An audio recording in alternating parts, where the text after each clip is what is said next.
राष्ट्रीय जनता दल को ऐसा झटका लगेगा जिसकी कल्पना भी आरजेडी ने नहीं किया होगा। कोई नाम लेवा नहीं मिलेगा, राजद का ऐसा कहना है और इसकी चर्चाएं अब बड़ी जोर शोर से हो गई हैं। आपको बता दें कि 2020 के चुनाव से पहले पूरी तरह से अब पार्टी में तोड़फोड़ और सेंधमारी शुरू हो चुकी है, जहां एक तरफ पहला गोल तोड़फोड़ का नीतीश कुमार ने किया, आरजेडी से 5 एमएलसी को अपने खाते में ले आए।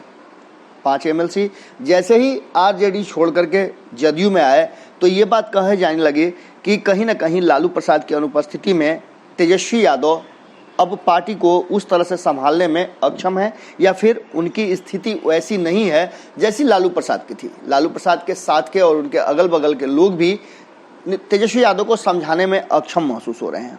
इन सब बातों की चर्चा जबरदस्त ढंग से हो गई और आपने देखा होगा कि लगातार ये बातें राजनीतिक गलियारे से लेकर के मीडिया घरानों में भी चल रही हैं।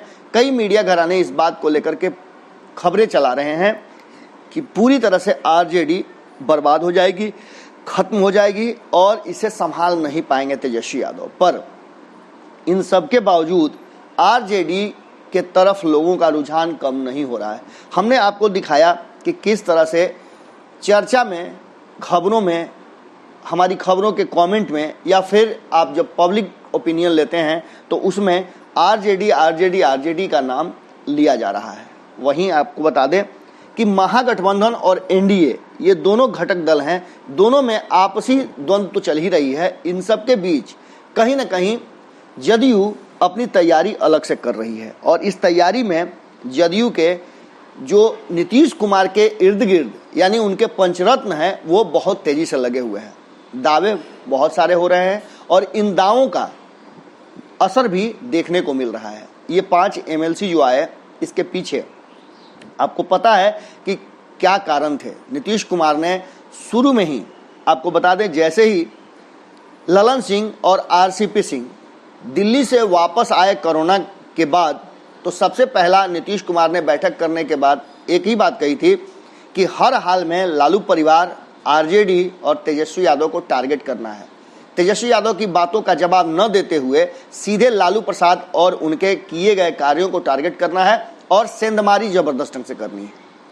ये आदेश मिलते ही पूरी तरह से अब शुरू हो गया आरजेडी को तोड़ने और आरजेडी के लोगों को अपने खेमे में लाने का गेम शुरू हो गया। ये पहला गेम था जो 2020 चुनाव से पहले एक मानसिक रूप से बढ़त प्राप्त करने का रास्ता था। इन सब के बाद लगातार अब चर्चाएं होने लगी, मीडिया ट्रायल शुरू हो गया कि आरजेडी बर्बाद हो जाएगी और तेजस्वी यादव इन सब में माहिर नहीं है। आपको बता दें कि कहीं ना कहीं नीतिगत बातें करें और रणनीति की बात करें तो निश्चित रूप से लालू प्रसाद की अनुपस्थिति में तेजस्वी यादव को वो फायदा नहीं मिलने वाला है जो लालू प्रसाद के रहते हुए मिलता।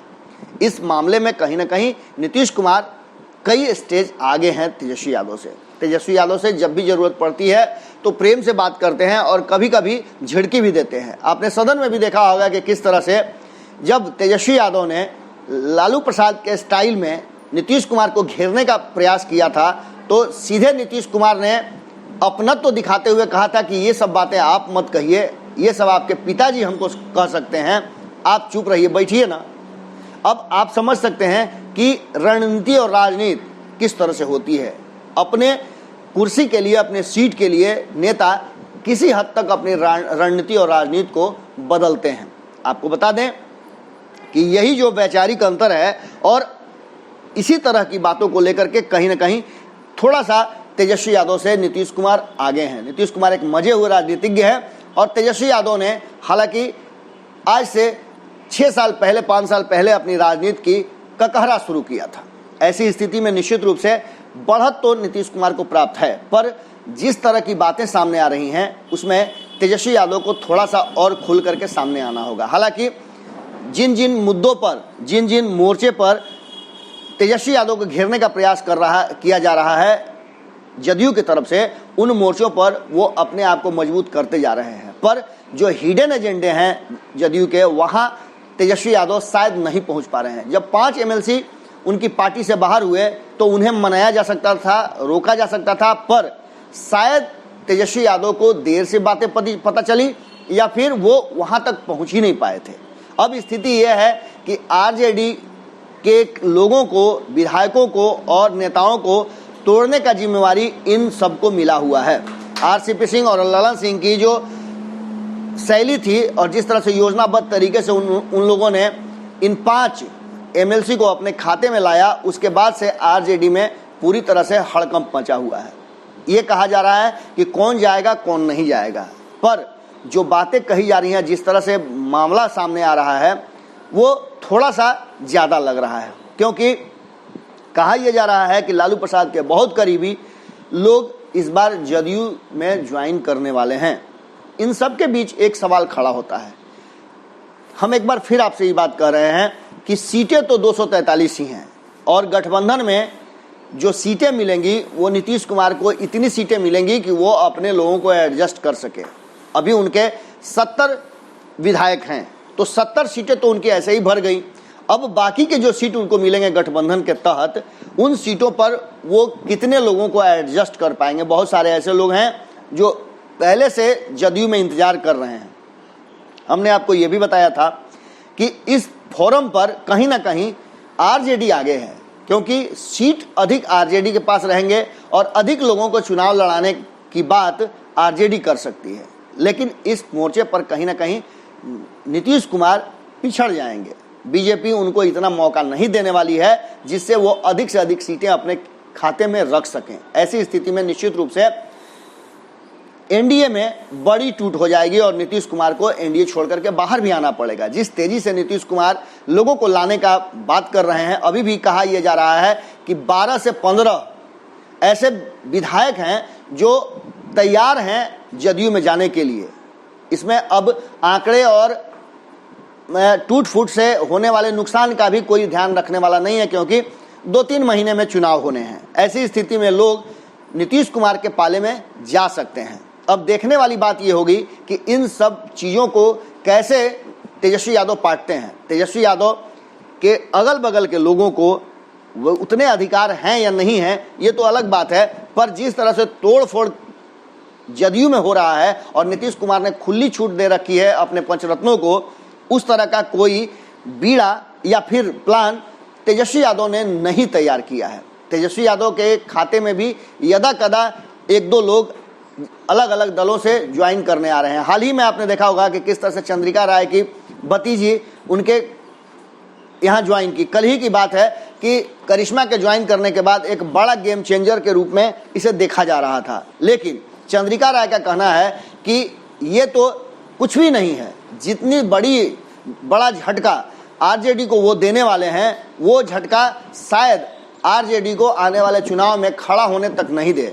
पूरी तरह से कमर तोड़ने वाली प्लानिंग बना रहे हैं। इतना ही नहीं, विजेंद्र यादव ने भी इसी तरह की बातें कही हैं। आप जानते हैं विजेंद्र यादव शाहबाद से आते हैं और वो भी पार्टी छोड़ने का ऐलान कर चुके हैं। आपको बता दें कि इन सब के बीच जिस तरह से 5 एमएलसी को लाया गया है और उन्हें जिम्मेवारी दी गई है कि वो किसी भी रूप में आरजेडी को तोड़ करके अधिक से अधिक लोगों को लाएं, उसके साथ साथ आपने देखा ही होगा कि एक तरफ जहां आरसीपी सिंह लगे हुए हैं, ललन सिंह लगे हुए हैं, दूसरी तरफ आप देखें, आपने देखा होगा कि अशोक चौधरी लगे हुए हैं।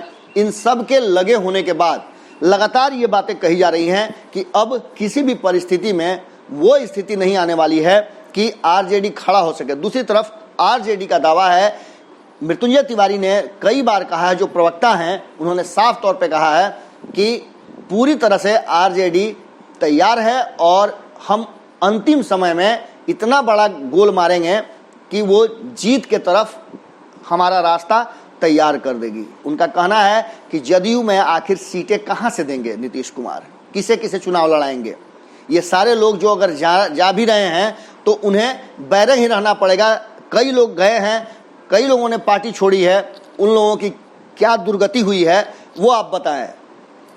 आप बताइए कि अशोक चौधरी के साथ भी 4 एमएलसी गए थे, उनकी स्थिति क्या है। उन्हें तो ये भी पता नहीं है कि अगली बार वो एमएलसी बनेंगे कि नहीं बनेंगे।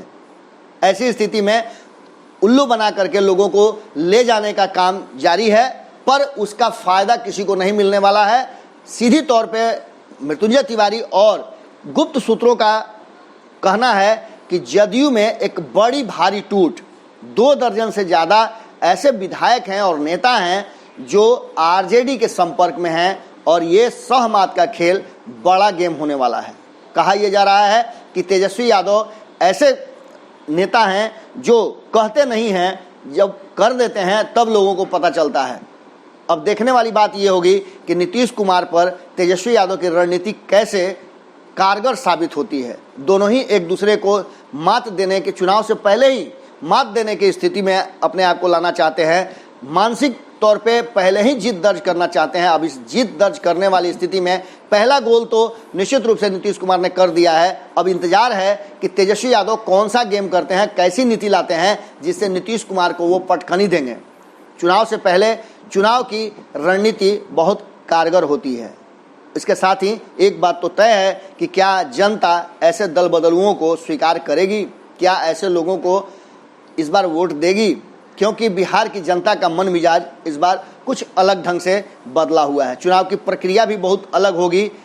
ऐसी स्थिति में देखने वाली बात ये होगी कि आने वाला ये चुनाव जो है वो सह और मात का किसके तरफ पलड़ा भारी करता है।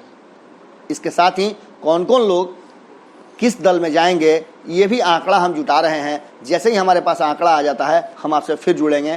तब तक के लिए हमें दे इजाज़त। देखते रहें भारत लाइव। अगर आपने हमारा चैनल सब्सक्राइब नहीं किया है तो जरूर कर लें। नमस्कार।